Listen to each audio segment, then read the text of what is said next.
i-explore na lang natin yung Ximending. Siguro pag nakabalik ako dito, ipapakita ko sa inyo ibang mga tourist spots. Malamig ngayon eh. ABC Mart kasi sobrang legit dito yung mga sapatos na mura. Diba? Hindi nyo kaya. Lahat ng mga branded nandito.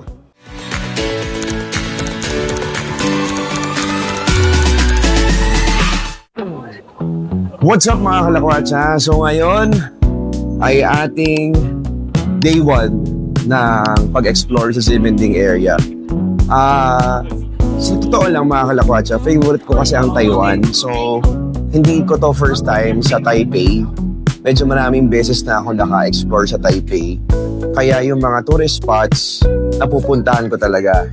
And today, unfortunately, naisip ko, since ang vlog naman natin ngayon is exploring kung paano pumunta from Taipei, Manila to Taipei, Taipei to Jeju Island, South Korea. I-explore na lang natin yung Ximending. Siguro pag nakabalik ako dito, ipapakita ko sa inyo ibang mga tourist spots. And now, andito ako ngayon sa Ximending area. Kasi usually, pag nandito ako sa Taipei, dito ako nagbubok sa Ximen area. Ximending area is pareho lang siya.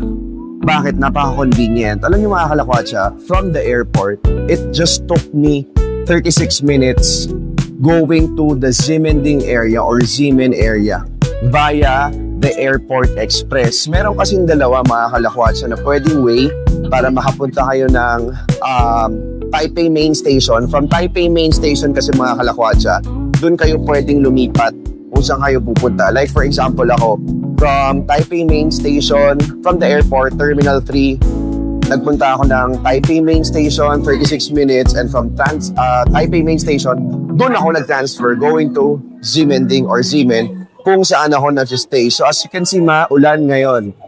Maulan.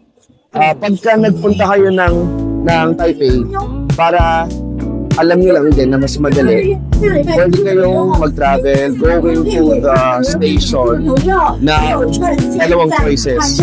Ay, commuter sa Airport Express. So ako kasi, nag-Airport Express ako para mas mabilis instead na commuter. Pag commuter, medyo maraming stops. Pero pag Airport Express, specific lang yung kanilang stops. And right now, nasa Ximending area ako kung saan pwede ka dito mamili kasi sobrang dami ng pwede mong i-shopping. Pwede kang mamili ng mga pasalubong dito as you can see. Ayan, no? Yan. So, sobrang dami. Ito yung famous na bubble tea na ipapakita ko sa inyo. Okay? So, silipin natin para mas madali. Medyo maulan lang mga kalakwatsa, pero try natin. So, ito yon. Ayan, dito. Mamaya, try natin puntahan, bumili tayo, tignan natin. Yan. So, ito yung area ng Ximending. So, sobrang dami niyan. Mga tao dito na nag-e-enjoy. Kasi nga, medyo malamig ngayon eh. Kasi parang winter season pa sila. At saka medyo maulan. Yun lang ang problema, medyo maulan. So, dito, explore natin yung iba't ibang pwede nating bilhan, mga shopping, mga mura, mga bargain.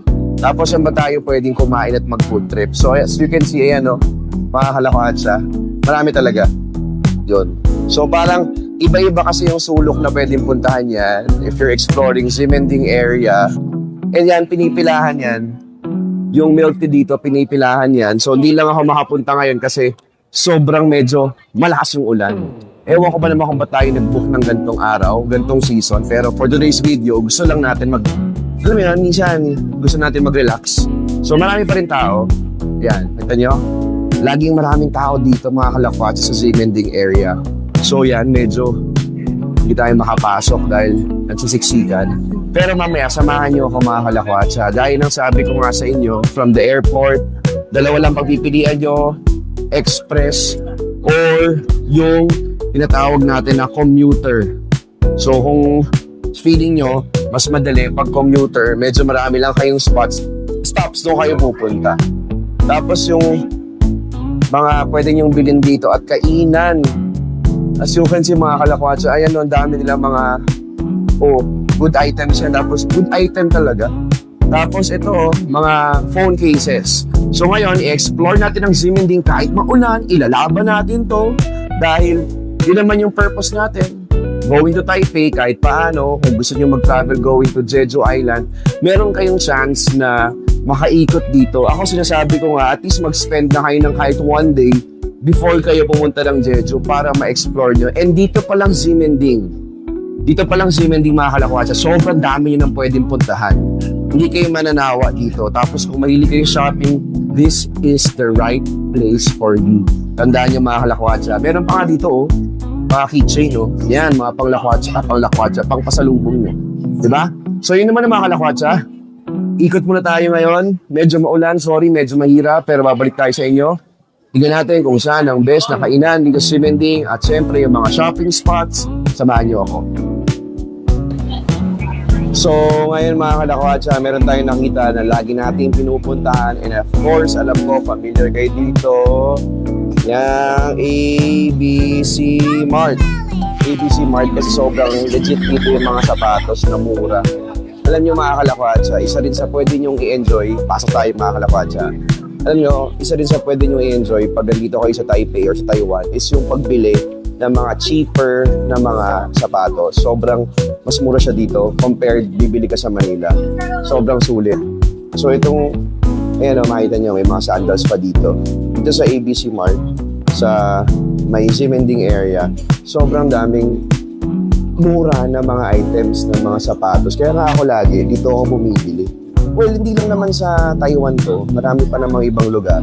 Pero, yun ang sulit na pwede nyong bilhin.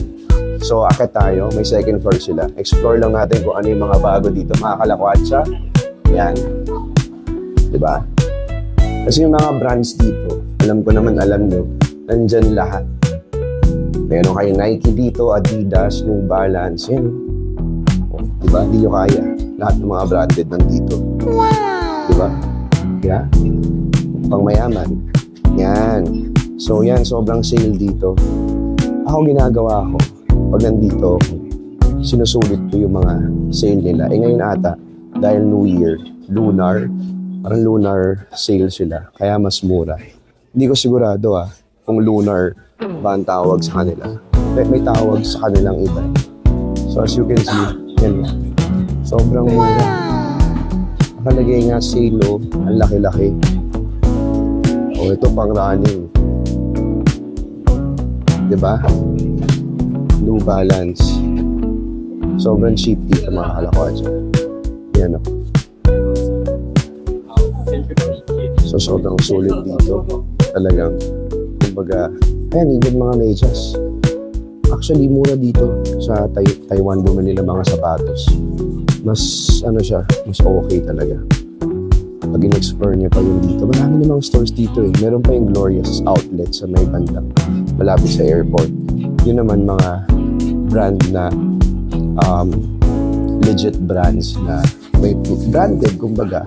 Pero mura pa din siya. Makakabili ka kahit sa mga Crocs. Sobrang sulit. So explore ko muna to Saglit lang. Explore ko muna.